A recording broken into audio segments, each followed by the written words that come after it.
நான் வேண்டு சண்டை போட்டு தான் வந்தேன். அனைவருக்கும் இனிய மாலை நேரத்தில் அன்பு நிறைந்த வணக்கங்கள். காலையிலேருந்து நிறைய விஷயங்களை கேட்டு கேட்டு எக்ஸாஸ்ட் ஆகிட்டீங்களோ என்ன எனக்கு தெரியாது. அதுதான் அப்படி தொடர்ந்தாக இருக்கு. இடையில கொஞ்சம் கலை நிகழ்ச்சிகள்லாம் சேர்ந்து வச்சுருந்தா கொஞ்சம் நல்லா இருக்குமே அப்படின்னு நினச்சிட்டு சொன்னேன். இன்னொரு விஷயம், இன்றைக்கு நடத்தக்கூடியது இதற்கு பொறுப்பேற்றிருக்கக்கூடிய தலைவரும் பொறுப்பேற்றக்கூடிய தலைவர் சகாயம் அவங்களுடைய என்னுடைய பேர் கொண்ட மோகனா செயலாளர் சின்னப்பண்ணு அவங்க சமூக நீதிக்காகவும் சன்னிகள் திருமண இயக்கத்தோடு இறந்து செயல்படக்கூடியவர்கள் தான் இதை நடத்திட்டு இருக்காங்க. இதை சாதி ஒழிப்பு மாநாடு அப்படிங்கிறத விட சமூக நீதி அறிவியல் திருவிழா தான் சரியானதாக இருக்குங்கிறது என்னுடைய கருத்து. இதில் நானும் கூட ஒரு பாதிக்கப்பட்ட பெண் அப்படிங்கிற ஒரு விஷயத்தோடு துவக்கலாம்னு நினைக்கிறேன். இங்கே இருக்க யாருக்கும் தெரியாது.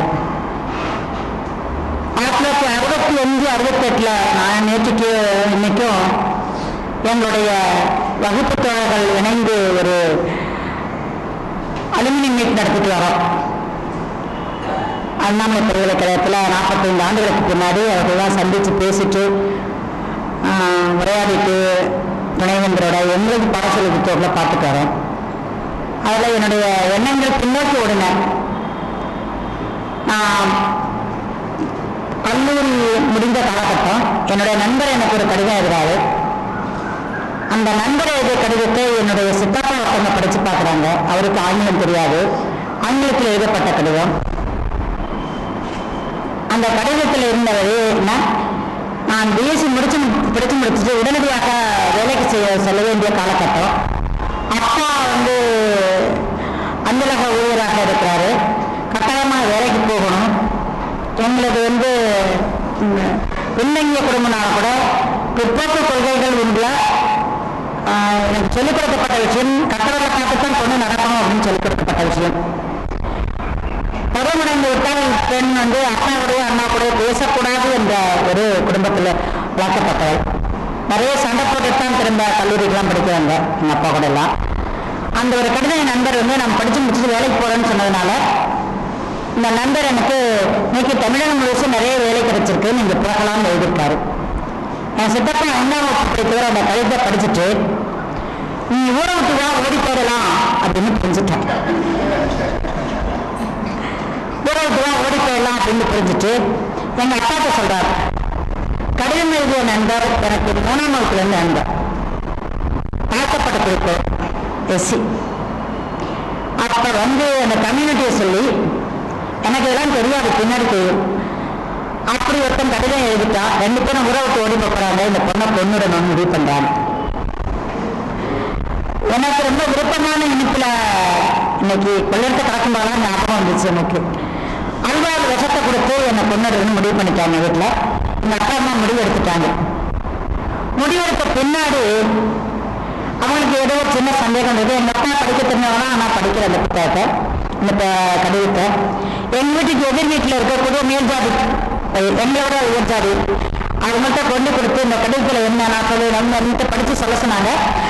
எங்கள் வீட்டில் நான் புத்தகம் கொண்டு நான் மட்டும் நிற்கிறேன். என்னை சுற்றி ஒரு 10 பேர் பெண்கள் ஆண்கள் எல்லாம் சேர்ந்து கிராமத்தில் ஒரு சாயங்காலம் 7 மணிக்கு மண்ணெண்ணெய் வடக்கில் 68 விளக்கம் நடக்குது. சுற்றி நின்று கேள்வி கேட்டுட்டு இருக்காங்க. நான் சொன்னேன், எதிர் வீட்டு மணிக்கு வேணா கொண்டு போய் கொடுத்து அந்த கடிதத்தை படிச்சுக்கோங்க. நான் படிச்சு சொல்லிட்டேன், அப்படிதான் எழுதியிருக்காங்க. அப்படித்தான் கொண்டு போய் கொடுத்ததும் எப்படி ஜாதி அடுக்கு இருக்குன்னு பாருங்க. அவர் எங்க அப்பா சோமு கண்ணாடி அறிஞ்சிருக்கா. எங்க அப்பா அவர் என்னுடைய ஒரு வருஷம் சீனியரு, கல்லூரியில் படித்தவர். எனக்கு அடுத்த டிபார்ட்மெண்ட், நான் சுவாலஜி ஒரு பாட்டனி. சோமு உனக்கு தான் அறிஞ்சிருக்கா, உன் பொண்ணை பற்றி எனக்கு தெரியாது. அந்த காலேஜில் இருக்கவங்களெல்லாம் உன் பிள்ளை விரட்டி அடிச்சிடும், உன் பிள்ளை தான் காப்பாற்ற போகுது அப்படின்னு மோசமான இதில் வேலைக்கு நிறைய இடத்துல எழுதிருக்கு. பாப்பா போய் வேலைப்பாரு, இந்த பிள்ளை படிக்க வைக்கிற வேலைப்பாரு அப்படின்னு சொல்லி அனுப்பிச்சிட்டேன். இது ஒரு பக்கம் நான் இதில் ஈடுபடலைங்கிறது நிரூபிக்கப்பட்டு விட்டாலும் கூட வீட்டுக்குள்ள இருக்கவங்கள ஒரு மனத்தாக்கமும் ஒரு அவமானமும் எப்படி நமக்கு இப்படி ஒரு கேவனை ஏற்பட்டு போய் என்ன கேட்ட கேள்வி என்ன சொன்னாங்கன்னா, நீ அவனை சாமியை கரைச்சி ஊற்றி விளக்கம்பாட்டால் அடிக்கணும் அப்படின்னு சொன்னாங்க. நான் முடியாதுன்னு சொன்னேன். எதற்கு சொன்னா, எப்படி இன்னைக்கு இது போர் இறந்துக்கலாம், அன்றைக்கு ஒரு கால் நான் அப்படி கேட்கப்படாமல் என்றால் பேசுவதற்கு இன்னைக்கு மோகம் இருந்திருக்க மாட்டேன். 68லயே கோயிலுக்கு போயிருக்கக்கூடிய சூழல். அப்படிப்பட்ட நிலை என்பது எல்லா பதிவு செய்யப்பட்ட கொலைகள் தான் இன்னைக்கு 60ன்னு சொல்ல போறோம். பதிவு செய்யப்படாத கொலைகள் என்பது ஏராளமாக இருக்கின்றன. என்ன நன்கு தெரிஞ்சுக்கணும். இதுல ஜாதிய கட்டுமானம், ஜாதிய அடுக்குகள், மதம் இதை பற்றி பேராசிரியர் தயானந்த ரொம்ப அருமையா சொல்லிட்டு போயிருக்காங்க.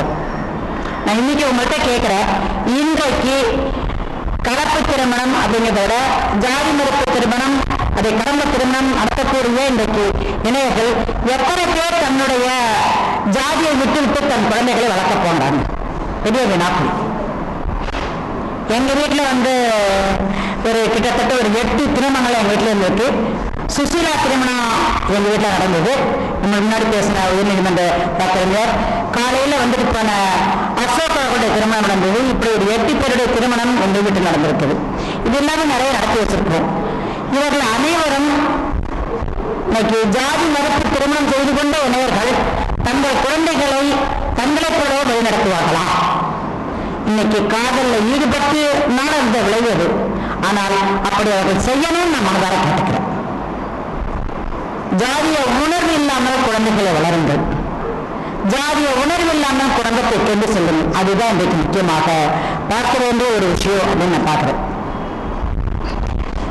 காலையில தயானந்த சார் சொல்லும் போது இன்னொன்று, நான் அறிவியல் சார்ந்தவர்கள் என்பதனால அறிவியலை உங்க முன்னாடி நிறுத்தி நான் பேசுறேன். இன்னைக்கு எல்லாருக்கும் ஒவ்வொரு ஜாதியை சேர்ந்திருக்கும். இதைதான் அரசு பதிவு பண்ணுது. அறிவியல் மூலமாக ஜாதி இருப்பது நிரூபிக்கப்பட்டிருக்கிறதா?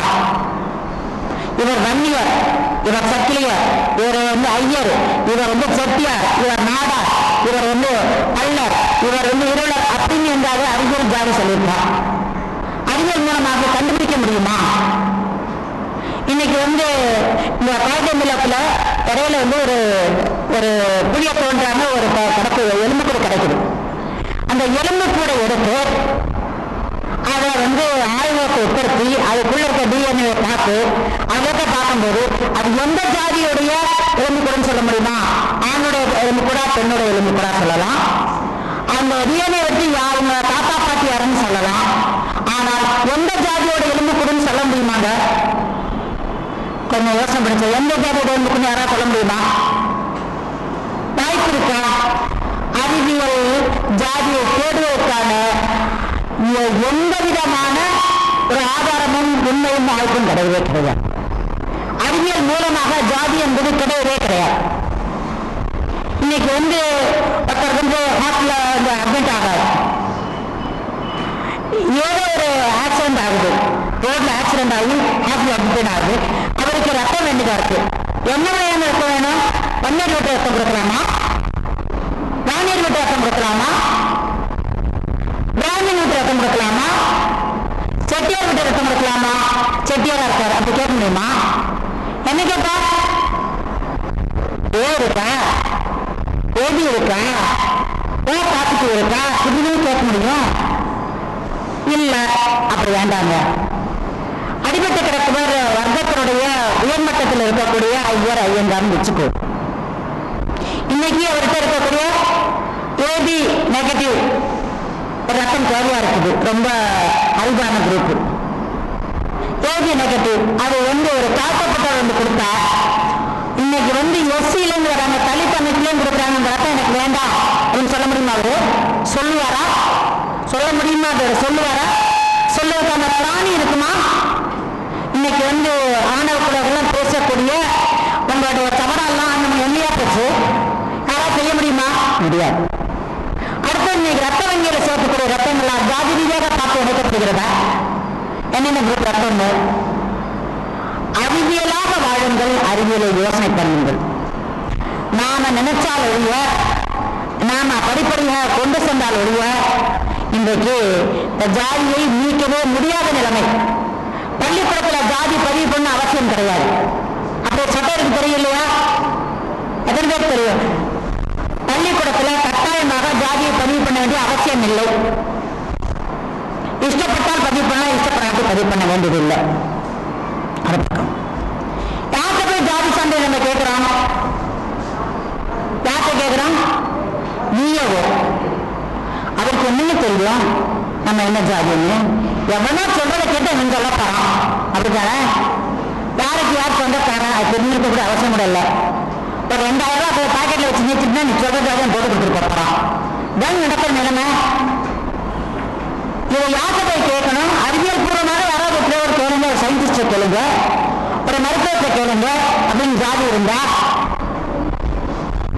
அப்படிலாம் கிடையாது இல்லையா? யாரோ ஒண்ணுமே தெரியாத, அதன் பற்றிய பின்னணியே தெரியாத, ஏதோ ஒரு நாள் பேர் சொல்ற விஷயங்களை எடுத்து கேட்டு வச்சு ஒரு கடிதத்தின் மூலமாக இன்னார் இன்னென்ன ஜாதியை சேர்ந்தவர் அப்படின்னு பட்டியலிட்டு கொடுக்கிறோம். இந்த இந்தியாவில் தான் இப்படி பட்டியல் ஏராளமான பட்டியல் இருக்கின்றன. கொஞ்சம் படிச்சவங்களுக்கானால இதெல்லாம் நீங்க உரைச்சி பாருங்கள். அதுக்காக தான் சொல்றேன். சின்ன பிள்ளைங்க இருந்தாலும் வர மட்டும் அத்தனை பேர் படித்தவர்கள் வந்திருக்காங்க, உரைச்சி பாருங்க. இதை நீங்க பின்பற்றுங்கள். என்ன விஷயம்னு தேடி பாருங்கள். யார் தவறாக சொன்னாலும் கேள்வியை கேளுங்க.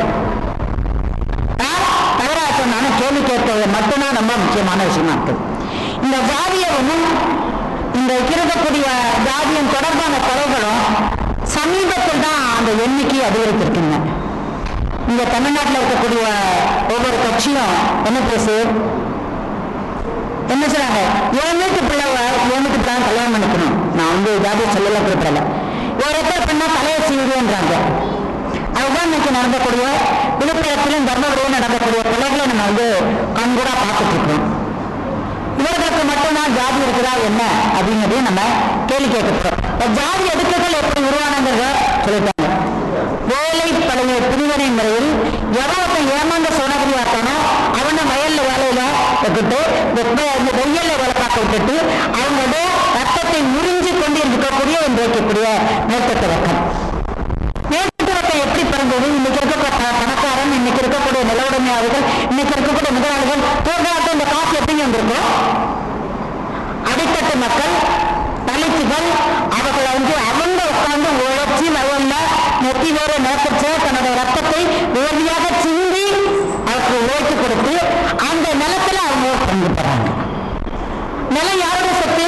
அதிகாரத்தில் யாரோட சொத்து இல்லை. அப்ப நாம உழைச்சி கொடுத்துட்டு நாம ஏமாளியாக இங்க உட்காந்துட்டு நாம இவங்களுக்கு அடிமைகளாக இருந்துட்டு அவர்கள் நமக்கு பஞ்சாங்கம் பண்ணக்கூடிய நிலைமை. இந்த சுசீலா சொல்லும் போது அந்த மேஜிஸ்ட்ரேட் ஒரு தகவல் சொன்னதா சொன்னாங்க.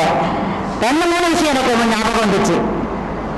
அந்த பொண்ணு தலித் பொண்ணு, தாழ்த்தப்பட்ட பொண்ணு, அந்த மேல ஜாதி வர்க்கம் அவங்க தொற்றுக்க மாட்டாங்க. கேட்கவே சிரிப்பா இருந்தது எனக்கு. எங்க ஊர் ரொம்ப கிராமம். எங்க ஊர்ல தான் எல்லா கட்சிகளும் உருவானது. அங்கதான் தஞ்சாவூர் பக்கத்துல இருக்கக்கூடிய வயல்கள் நிறைந்த ஒரு கிராமம். மயிலாடுதுறை பக்கத்துல சோழம்பேட்டைன்னு. எங்க ஊர் பக்கத்துல ஒரு 2-3 தெரு இருக்கு. நான் 2 புத்தகம் படிச்சேன், அந்த சம்பந்தம் கூட பேசுறேன். ஒண்ணு அக்ரஹாரம், இன்னொன்னு நம்ம இன்னைக்கு இருக்கக்கூடிய இசை வேளாளர்னு சொல்லி அன்னைக்கு சொல்லக்கூடிய தேவடையாத்தர்னு தெரு உண்டு. இன்னொன்னு என்ன செய்யணும், அதிகப்பட்ட மக்கள் இருக்கக்கூடிய பறவைத்தெரு உண்டு. ஆனா இந்த ஐயர் வீட்டுல இருக்கக்கூடிய தீட்சிதர் என்ன செய்வாரு? வெளியில கால் நீட்டி போட்டு உட்கார்ந்துருப்பாரு.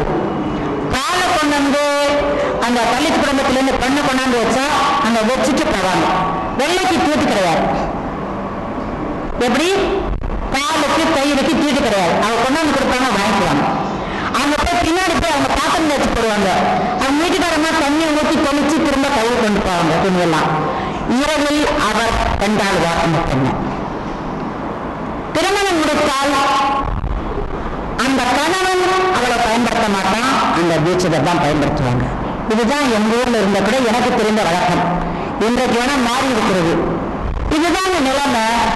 பொண்ணுதான் ஒருத்தருக்கு தெரியும் தேவை. அவள் எப்படிப்பட்ட பொண்ணுன்னு எந்த நாய்க்கும் தெரியறதில்லை. ரொம்ப மோசமான பயன்படுத்துறேன். பெண்பாடக்கூடிய பெண்ணை அவரோட விருப்பத்துக்கு மாறாக பயன்படுத்தக்கூடிய நாய் கூட கொஞ்சம் நன்றியுள்ள ஜென்மம். விலங்குகள் கூட அவங்களோட விருப்பத்துக்கு மாறாக உறவு கொள்ளாது. அப்ப விலங்குகளும் கூட சொல்ற தப்பு. மனிதத்தை இழந்த ஒரு ஜீவன் ஜீவனும் சொல்ல முடியாது, என்ன சொல்ல தெரியல. அப்படிப்பட்ட கேவலமான இடம் வாழ்ந்து இருக்கக்கூடியதான் மேற்கட்ட வர்க்கம் ரொம்ப பேர் தொட்ட பேரோடு இருக்கக்கூடிய இந்த காலகட்டத்தில் இருக்கக்கூடிய விஷயங்கள். இதெல்லாம் இன்றைக்கு பல தட்டவிலையும் எல்லா ஊர்லயும் இருக்குது. வெளியில சொல்லலாம், சொல்லாம இருக்கலாம். இந்த கொலைகளுடைய எண்ணிக்கை இன்னைக்கு பதிவு செய்யப்பட்டது தானே ரொம்ப குறைவு இருக்கு. பதிவு செய்யப்படாத கொலைகள் ஏராளமாக தான் இந்த இருந்து கொண்டு இருக்குன்னு தெரிஞ்சுக்கணும். அப்புறம் இந்த பிப்ரவரி 14 யாராவது பேசுங்களா? ஆனால் முக்கியமான தினம் அது. இன்றைக்கு வலதுசாரி கட்சிகள் ஆட்சிக்கு வந்ததுக்கப்புறம் எங்கெல்லாம் ஆணும் பெண்ணு சேர்ந்து பேசுறாங்களோ அவளை கூடி கூடி விரட்டி கொலை பண்ணி துரத்தி அடிச்சு இதை கேட்பதற்கு எனக்கு ஏன் தைரியம் இல்லைங்க? நம்மளாம் இளைஞர்கள் தானே, பருவத்தில் இருக்கவங்க தானே, அனைத்து உணர்வுகளும் உள்ளவர்கள் தானே. இதுல காதலர்களை விரட்டுவதும் பேசுறதுல விரட்டுவதும் என்ன நியாயம்? இது என்ன அவனுக்கு சொந்தமான மட்டுமா, ஜாதியம் மட்டுமா? இதையெல்லாம் நம்ம நினைச்சு பார்க்க வேண்டிய ஒரு காலகட்டம். இதோட மட்டும் பார்க்காதுங்க, அதுவும் ஒரு சமூக நீதி அப்படின்னு பார்க்கிறோம். இன்றைக்கு தயானந்தா சாசனம் அப்படி மட்டும் மருத்துவ ரீதியாகவும் கூட பிளட் ரிலேஷன், தாயோர் சொன்ன தந்தையோர் சொந்த கல்யாணம் பண்ணிட்டா அதுல இருக்கக்கூடிய வியாதிகள் மேம்படுத்தப்பட்டு மீண்டும் மீண்டும் தெரியுங்க. இதை வியாதிகளை நீக்குவதற்கும் ஜாதிகளை அழிப்பதற்கும் ஒழிப்பதற்கும் ஒரு கல்லில் 2 மாதா அப்படின்னு நம்ம சொன்னா ஜாதி மறுப்பு திருமணங்கள் மட்டும்தான். இது எந்த வகையான திருமணமாக இருந்தாலும் கூட இதா இருக்கும். அந்த வகையான ஜாதி மறுப்பு திருமணங்களை நம்ம நிச்சயமாக நிறைய நடத்துவதற்கு நம்மளான அனைத்து முயற்சிகளையும் நம்ம செய்யணும். அது மட்டும் இல்லாமல் நம்முடைய வெளிப்படையாக சொல்ல மாட்டாம எல்லா இடத்திலையும் இதை பற்றி ஒரு அவேர்னஸ் கிரியேட் பண்ணணும். காஸ்ட் ரிஜெக்டட் அவேர்னஸை நம்ம மக்கள் மத்தியில் உருவாக்குவது நம்முடைய இளைஞர்களுடைய கடமை அப்படின்னு தான் பார்க்கிறோம். விருதுநகர்ல சமீபத்தில் ஒரு 4 மாசம் நடந்த அந்த ஆதிக்க கலையில ஒரு பெண்ணோட அப்பா அம்மா 2 பேரும் அந்த பொண்ணுக்கு கதற எல்லாத்தையும் புரிஞ்சுட்டு அந்த பொண்ணு கடைசியில என் கோடெல்லாம் என் தங்கச்சிக்காக கொடுங்க அப்படின்னு சொல்லி குச்சிய பொருட்கள் ரோட்ல வச்சு கொளுத்தி இருக்கிறாங்க. பெற்றவர்களும் ஜாதிங்கிற பேர்ல இருக்கும்போது குமரேசன் சொன்னதுதான் நான் ஒத்துட்டா கூட ஊர்ல இருக்கவங்களா என்ன சொன்னாங்க, இந்த சமூகம் என்ன செய்யும், 4 பேர் என்ன சொல்லுவாங்க, இதுதான் இந்த மக்களுடைய பாதிப்புக்குள்ளாக்குது. எனவே பெற்றோர்களை மட்டுமில்லாமல் நம்மை சுற்றி இருக்கக்கூடிய சமூகத்தையும் மாற்றணும். இந்த ஜாதி மறுப்பு திருமணம் என்பதும் ஜாதியை ஒழிக்க வேண்டும் என்பதும் முக்கியமாக பேசுபொருளாக, தினந்தோறும் பேசுபொருளாக, வீட்டில் பேசுபொருளாக, சமூகத்தில் பேசுபொருளாக, பள்ளிகளில் பேசுபொருளாக, அனைத்து இடங்களில் பேசுபொருளாக கொண்டு செல்ல வேண்டியது உங்களுடைய கடமை அப்படின்னு நான் பார்க்கிறேன். இங்க இருக்கிறவங்க யாரெல்லாம் துப்புரவு தொழிலாளர்கள் எனக்கு தெரியாது. நான் துப்புரவு தொழிலாளர்கள் கூட வேலை பார்க்கணும் தொழிற்சங்கத்துல. அவங்களுடைய உணர்வுகள்லாம் எனக்கு தெரியும். தூப்புக்காரிங்கிற நாவல் யாராவது படிச்சிருக்கீங்களா? தயவு செஞ்சு படிங்க. ஏன்னா வெளி ஜாதியா இருந்து பேசுறது ஈஸி. அந்த உள்ளுக்குள்ள மலம் நல்லூடாக துப்புரவு தொழில் செய்பவர்களாக இருந்து பார்த்தாத்தான் அந்த வலி தெரியுங்க, ரணம் தெரியும். இல்லாட்டி மற்றவங்களுக்கு தெரியவே தெரியாது. தூக்கக்காரங்க நாவல்ல மலர்வதி எழுதியிருக்காங்க. அதான் சாகித்ய அகாடமி பரிசு பெற்றது. அதை படிச்சீங்கன்னா 2 நாளைக்கு வலிக்கும், மனசு தூங்க முடியாது. போட்டியின் மகன் படிச்சிருக்கீங்களா? பகரி சிவசாமி பிள்ளையோடது படிங்க. 3 ராமானந்தன் அம்மையார் அவங்களை பற்றி படிங்க. இது ஒரு ஜாதி, அது ஒரு ஜாதி.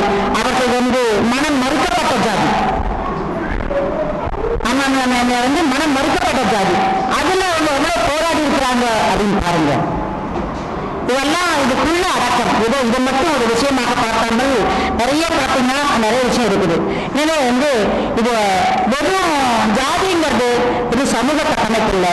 இதன் பின்னணியில மிகப்பெரிய அரசியல் இருக்கிறது. ஏராளமான இன்றைக்கு இந்த இந்தியாவில் ஆண்டு கொண்டிருக்க அரசியல் ஜாதிய அரசியல் தான். இந்த ஜாதிய அரசியல் நம்ம உடைக்காம எதுவுமே முடியாது. பேரை சொன்னா ஜாதியை சொல்ல முடியும். கந்தசாமிங்கிற பேரு ஐயருள்ள வைக்கவே மாட்டான். சிவன், சிவசங்கரன், ஜெயராமன், இப்படி அவர்களுக்குன்னு உரித்தான பேரு. அம்மாவாசை, பிட்டுக்குழி, மண்ணங்கட்டி, இவங்களோட பேரு தலித்து விட்ட பெண்ணுக்கு மாறி இருக்குது. சிரிக்காதீங்க, நாங்கள் அந்த பகுதியிலிருந்து வந்திருக்கோம்.